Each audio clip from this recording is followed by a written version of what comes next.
Go, let him have it, I told my parents as they gave my brother control of the cafe I had built from scratch. Since he's the man of the family, he must know better, I added. My brother smiled as he took my keys. 6 months later, they called me in tears. The business was bankrupt. What they didn't know was that I had been planning this moment. I was elbow deep in bread dough when my mother walked into the kitchen, her face wearing that expression I'd grown to dread. The one that meant she and Dad had been discussing my future again. "Anna," she started, wringing her hands in her apron. "Your father and I have been thinking." I kept kneading, letting the familiar motion ground me. The morning sunlight streamed through the cafe's windows, catching on the copper fixtures I'd carefully chosen when I renovated this place. Every detail of Sweet Dreams Bakery and Cafe had my fingerprints on it. From the vintage-inspired wallpaper to the carefully curated menu of artisanal breads and pastries. "Let me guess," I said, trying to keep my voice steady. "It's about James taking over." She brightened, seemingly relieved that she wouldn't have to break the news herself. "Yes. You know how he's been struggling since losing his job at the investment firm. Your father thinks this would be perfect for him. He has an MBA, after all." I laughed, but there was no humor in it. "Mom, James doesn't know the first thing about running a bakery. He's never worked in food service. He doesn't even cook his own meals.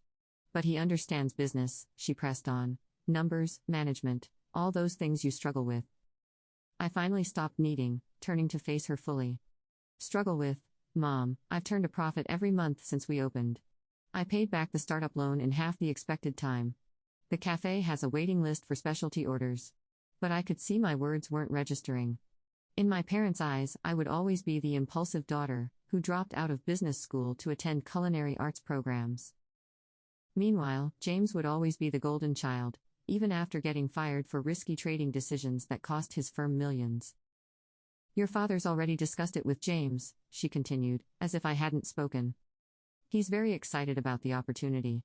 Think about it, Anna, you could focus on what you love, the baking, and let James handle the business side." I wiped my hands on my apron, leaving flowery handprints. "This is my business, Mom. I built it from nothing. Dad may have co-signed the initial loan, but I'm the one who turned this old building into something special." She touched my arm, her expression patronizing. "Honey, we just want what's best for everyone. James needs this, he has a family to support. And I don't matter," I asked quietly. "My dreams don't count because I'm single? Because I'm a woman?" "Don't be dramatic," she said. "Your father's already drawn up the papers. James will be taking over as managing director starting next month." The world tilted sideways for a moment. "Dad can't do that," I said, but even as the words left my mouth, I remembered the fine print on the loan